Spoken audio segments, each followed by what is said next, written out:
C'est parti. Très bien. Alors cette semaine, nous disons Be'ezrat Hashem, la paracha de Bo, la fin du processus des Makot. On se prépare déjà à la sortie d'Égypte, Be'ezrat Hashem. Et alors il faut préparer. Il faut préparer la sortie d'Égypte. Et il faut faire le Corban Pessah. Et il faut tout ce qu'il se faut. Et une des choses, dans le chapitre 11, verset 2, Hachem dit à Moshe Rabbeinu, Daberna be'ozne'am, parle, je t'en supplie, aux oreilles du peuple, Ve'ishalou, et qu'ils empruntent, Ish medre'u, Ve'isha medre'uta, que chaque homme emprunte de son ami, et que chaque femme emprunte de son ami, que les chesef pour les âmes, des ustensiles en argent, des ustensiles en or. Donc c'est étonnant cette demande où Hachem dit, je t'en supplie, demande-leur de faire ça, qu'ils acceptent de faire ça. J'ai dit, en la, elle a la chon bakasha. Le bakasha, mais c'est une demande. S'il te plaît, dis-leur qu'ils acceptent d'emprunter. Pourquoi? Chez Yomar Oto Tzadik, Abraham, afin qu'ils ne disent pas ce tzaddik Abraham, qui est déjà dans le ciel évidemment, mais qu'Abraham Avinu dans le ciel, lorsqu'il va assister à la sortie d'Égypte, qu'ils ne disent pas va avadum ve'inotam, ce que Hachem a dit qu'ils vont être asservis, ils vont être opprimés, qui aime? Qui aime, ben ça il a bien réalisé.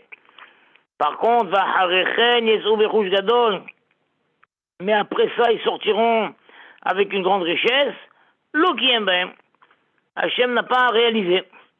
Donc de quoi il s'agit? C'était dans le Brit Ben Aptarim.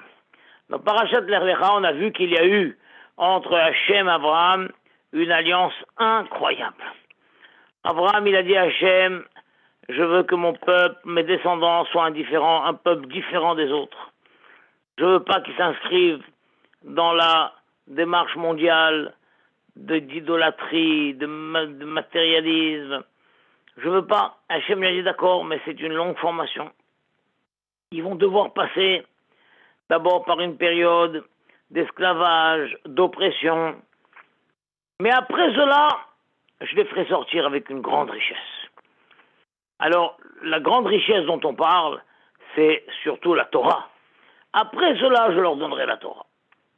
Et après ça, je les amènerai en Eretz Israël. Mais il faut quand même prendre au sens propre une grande richesse, c'est-à-dire avec beaucoup d'argent. Ils vont sortir très riches. Donc c'est vrai qu'ils vont souffrir, mais ils sortiront très riches d'Égypte. Alors c'est pourquoi maintenant qu'on est à deux doigts de sortir d'Égypte, et les Juifs n'étaient pas riches du tout, ils étaient très pauvres, puisque les Égyptiens leur avaient tout pris, évidemment. Alors Hachem dit à Moshe Rabbeinu, dis au peuple, s'il te plaît, qu'ils aillent chacun, que les hommes ils aillent chez Mohammed, chez Mustapha, chez Ali, chez Qadour, et que les femmes ils aillent chez les femmes égyptiennes, que chacune emprunte, sans se gêner, de la vaisselle en or, de la vaisselle en argent, des vases, tout ce qu'il y a. Pourquoi il fallait supplier le peuple de faire ça? Parce que le peuple était réticent à faire une chose pareille. Puisqu'ils savent que ils vont pas revenir. Ils vont partir pour toujours. Et donc alors, si on emprunte, quand est-ce qu'on va rendre? Si Hachem avait dit qu'il vous donne en cadeau, non, allez emprunter. Mais comment on va emprunter? On reviendra jamais. C'est incroyable parce que les Juifs, malgré tout ce qu'ils avaient souffert des Égyptiens, mais c'était pas des voleurs, ils voulaient pas voler. Mais comment? On emprunte alors qu'on sait qu'on reviendra jamais. Mais Hachem voulait faire exprès ça. Que quand les Égyptiens ont vu que les Juifs ne revenaient pas, ils ont dit, ah là là, mais tout ce qu'on leur a prêté, mais ils ne reviennent pas. Alors les Égyptiens ont couru derrière. C'est ce que Hachem voulait, que les Égyptiens se mettent à courir derrière. Et c'est là où est arrivé l'épisode de la mer Rouge, et parce qu'Hachem les avait toujours pas punis d'avoir noyé dans le Nil ces milliers d'enfants. Maintenant est arrivé le moment de payer ça. Donc je dois les attirer à courir derrière les Juifs. Et l'eau, la mer va s'ouvrir, les Juifs vont rentrer dedans, les Égyptiens vont rentrer derrière et bah la mer va se refermer sur eux. Donc pour pousser les Égyptiens à aller à la poursuite des Juifs, il fallait emprunter tous ces objets et pour ça ils se mettent à courir. Mais les Juifs, eux, étaient un peu réticents à jouer ce jeu-là. C'est pourquoi Hachem a dit à Moshe Rabbeinu, je t'en supplie, essaye de les convaincre qu'ils fassent ça. Qu'ils fassent ça, parce que moi j'ai promis à Abraham qu'ils sortiront riches d'Égypte. Et s'ils ne sortent pas riches d'Égypte, Abraham, dans le ciel, va se plaindre.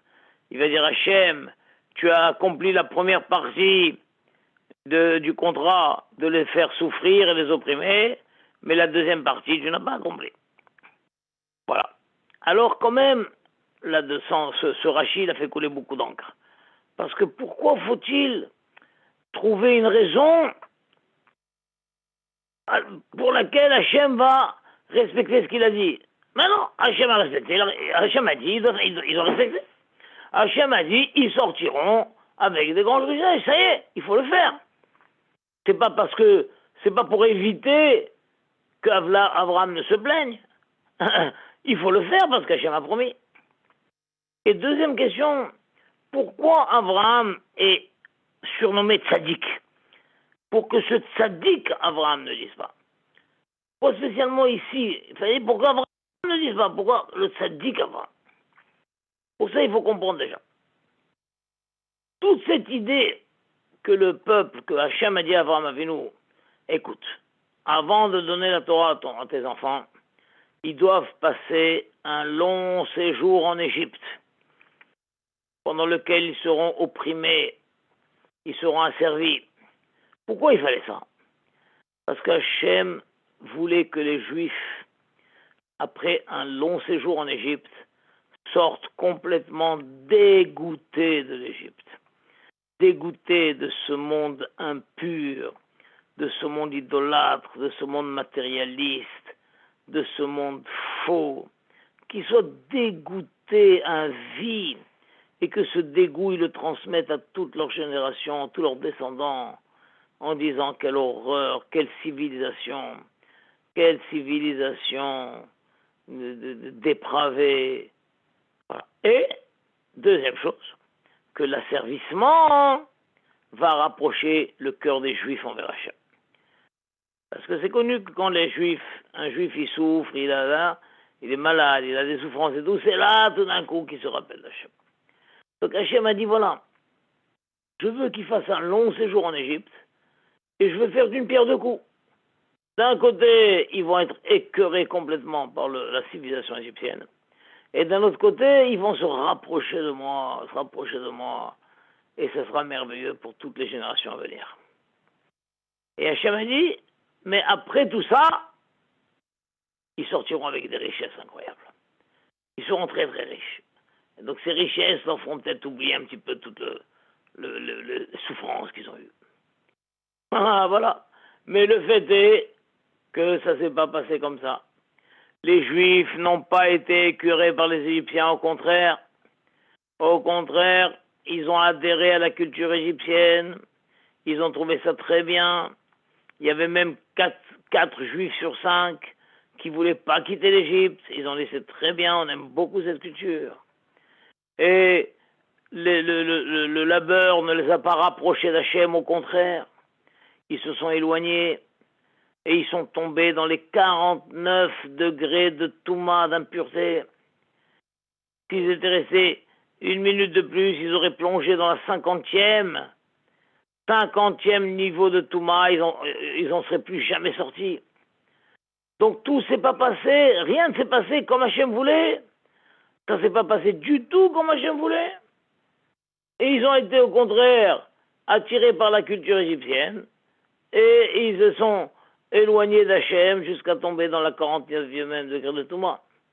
Donc s'il en est ainsi, Hachem n'avait plus aucune obligation de leur donner la richesse dont il avait parlé.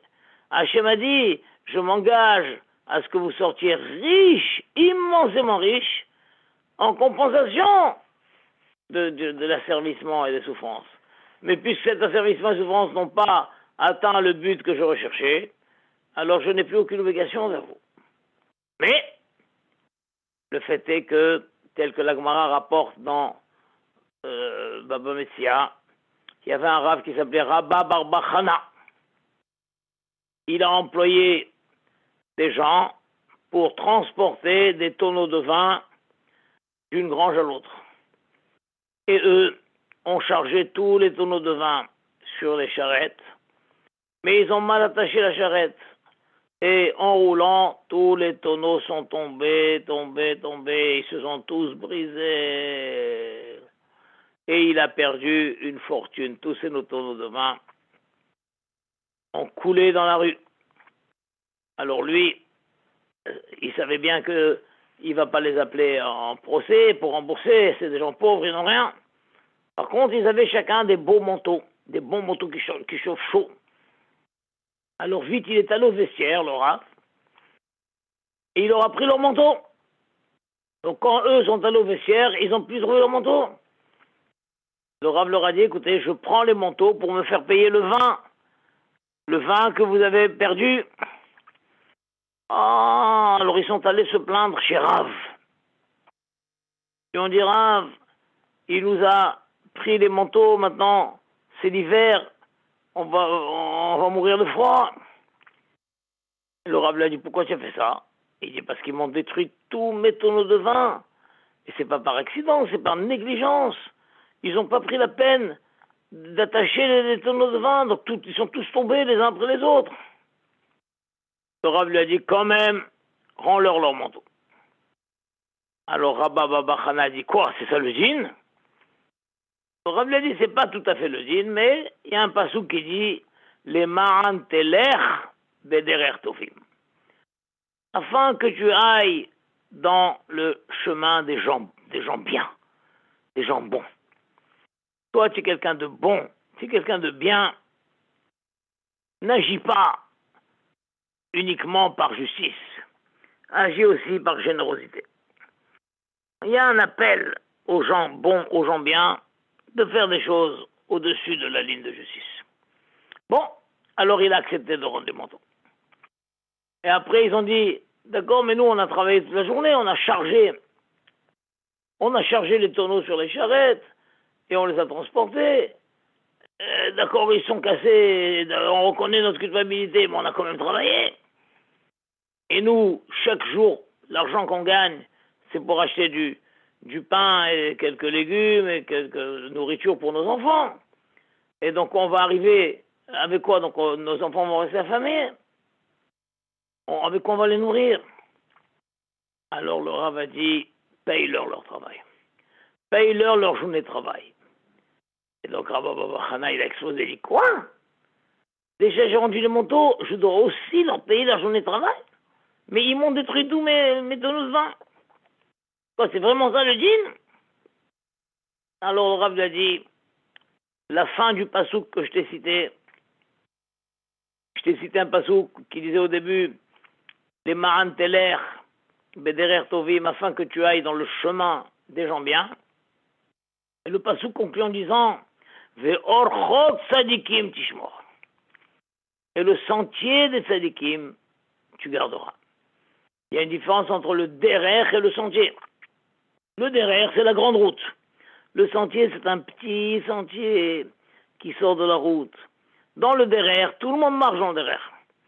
Mais dans le sentier, peu de gens marchent dedans. Donc c'est pour ça que le Rav lui a dit, le fait d'avoir rendu le manteau, bon, c'était quelque chose de basique, disons, où tout le monde peut faire ça. Maintenant, le fait de demander de les payer aussi, ça c'est déjà, c'est plus une grande route, c'est un petit sentier. C'est un petit sentier. Et dans ce sentier, c'est pas simplement les gens bien, il faut que ce soit les tzadikim qui rentrent dedans. Les gens bien empruntent la route, la grande route. Et les tzadikim rentrent même dans les petits sentiers. Donc toi, tu es un grand tzadik, et je te demande de rentrer dans le petit sentier et paye-leur comme le travail. Alors c'est ça que Hachem y fait. Bien que les Bnei Israël n'ont pas respecté le contrat, ils ne se sont pas éloignés des Égyptiens, ils ne se sont pas rapprochés d'Hachem, au contraire, ils ont adhéré à la culture égyptienne, ils se sont éloignés d'Hachem. Mais Hachem dit quand même, moi je suis un tzaddik, et le tzaddik il paye, même quand les employés ont mal fait le travail ou ont détruit le travail. Donc je vous dis, voilà, je vais quand même payer. Donc je leur ai promis qu'ils doivent sortir avec une richesse. Eh bien, je t'en prie, mon cher Rabbeinu, dis-leur qu'ils empruntent des Égyptiens afin qu'ils sortent riches, tel que je l'ai promis. Et c'est ça que nous faisons allusion à ça, donc tous les matins quand nous lisons Vaïbarer David, on dit là-bas, on rappelle toute l'histoire du Brit Ben Abtarim entre Hachem et Avram Avinu. Et là-bas, à un moment, on dit Vicharot Imo Abrit. Et tu as contracté avec lui l'alliance. De quoi? La tête des terrestres Kenani.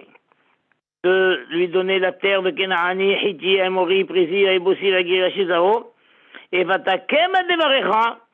Et tu as appliqué ta parole, qui tzadik ata, car tu es un tzadik.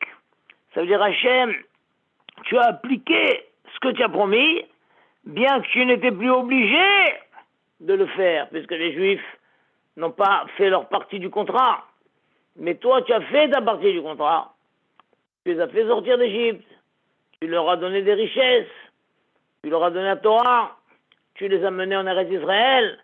Tu as fait tout ça, pourquoi qu'il tzadik ata? Parce que toi, Hachem, tu es un tzadik.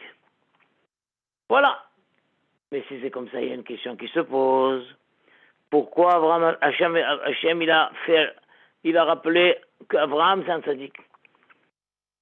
Hachem aurait dû dire à Moshe, je t'en prie, supplie les Juifs d'emprunter de la vaisselle chez leurs voisins musulmans, leurs voisins égyptiens, pour que la promesse que j'ai faite se réalise. Bien que je ne leur dois rien, mais comme je suis un tzaddik, je dois respecter ma promesse. Mais on voit qu'Hachem n'a pas dit ça. Hachem, il a dit, afin que Abraham, le tzaddik, ne se plaigne pas. Parce que là, effectivement, il y a une deuxième notion qui apparaît. C'est qu'Hachem, il se comporte mida keneged mida. Mesure pour mesure. Hachem dit, c'est vrai que moi je suis un tzaddik, et en tant que tzaddik, je me dois de respecter ma promesse. Je me dois de faire en sorte qu'il sorte riche. Mais j'ai un autre mode de fonctionnement. Le mode de fonctionnement, c'est que j'agis mesure pour mesure. C'est pourquoi si les Juifs eux-mêmes n'agissent pas en tant que tzadikim, alors moi, d'après ce mode de fonctionnement où j'agis mesure pour mesure, je n'agis pas non plus en tant que tzadik. Mais vu qu'Abraham, lui, c'est un tzadik, et Abraham, il se comporte comme ça. Abraham, tout au long de sa vie, il a fait du bien même aux gens qui ne méritaient pas. Il a payé, il a aidé, il a soutenu. C'est pourquoi Hachem dit, bien que moi, je sois libéré de ma promesse. Mais puisque Abraham Avinu est un tzaddik, je me dois, pour Abraham Avinu, de respecter qu'il sorte riche.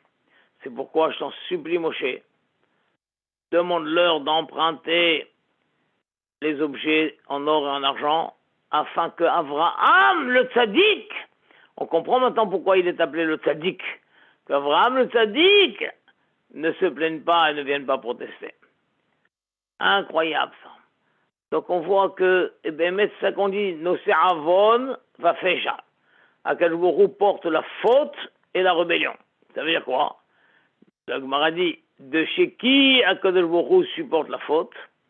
Celui qui de lui-même pardonne la rébellion.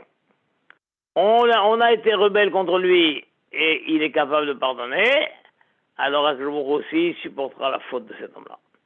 Mais si un homme dit non, non, non, moi j'ai des principes, c'est pas normal, il m'a fait ça, moi je pardonne pas, je pardonnerai jamais et tout, alors que je pourrais dire mais c'est comme ça, alors moi, mesure pour mesure, moi non plus je te pardonne pas. Donc ça, il faut savoir que le grand principe d'intervention d'Hachem dans le monde, c'est mesure pour mesure. C'est pourquoi nous, à la fin des temps, Hachem va nous reprocher aussi qu'on n'a pas, on n'a pas été à la hauteur. On ne s'est pas rapproché de lui, on s'est rapproché de la culture des goïms, on n'a pas rejeté le mode de vie des goïms, on a adhéré au contraire à ça. Et Hachem, à la fin des temps, il dira, moi je vous dois rien. Je vous dois rien. Pendant ce long exil, au lieu de fuir les civilisations goï, au lieu de vous approcher de moi, vous avez adhéré à cette civilisation. Vous êtes éloigné de moi. Moi je vous dois rien. Mais nous, on va lui dire, mais comment Hachem? Mais on a souffert pendant 2000 ans. Et tout ce qu'on a travaillé, tout ce qu'on a souffert, tu ne nous payes pas? Tu ne nous payes pas? Mais toi, tu es un tzaddik, Hachem. Un tzaddik qui paye, même si l'employé a mal fait son travail. Alors, Hachem nous dira, d'accord. Mais je payerai à ceux qui eux-mêmes, dans leur vie, ont payé aussi. Eux-mêmes ont été des tzaddikim. C'est pourquoi nous, on a intérêt sur terre de pardonner, d'être indulgent, d'être généreux, d'être tolérant. Parce que de cette manière, quand on va dire à Hachem, mais même si on a mal fait le travail, mais on a quand même travaillé, il faut nous payer. Et qu'Hachem dira, ben non, si vous avez mal fait le travail, je ne vous paye pas. On pourra lui dire, mais Hachem, regarde, nous-mêmes, on a payé même quand le travail était mal fait. Nous-mêmes, on a été tolérants. Nous-mêmes, on a été patients. Nous-mêmes, on a pardonné. Nous-mêmes, on a renoncé. Alors, de cette manière, Hachem dira, ah, s'il en est ainsi, moi aussi, je paye tout ce que j'ai promis de payer. Et voilà, Be'ezrat Hachem. Donc, ce mode de fonctionnement de Mida Keneged Mida, entre nous, on est gentil, on est tolérant, on est patient, on se pardonne les uns des autres. Et les grands gagnants, ce sera nous, parce que Hachem, en voyant cette gentillesse, cette générosité, cette patience que les Juifs ont les uns envers les autres, alors lui-même pardonnera et lui-même tiendra toutes les promesses qu'il a faites. Voilà, mes chers amis. Allah. J'espère que ça vous a plu. Merci Shabbat beaucoup. Shalom. Shabbat Shalom. Qu'Hachem vous bénisse, Bezrat Ouais, Hachem. vous aussi. Et merci de votre écoute, merci de votre grande générosité à mon égard. Merci à beaucoup. vous. Je vous embrasse, les enfants, je vous embrasse très fort. Au Au revoir. revoir. Au revoir. Razak, très bien.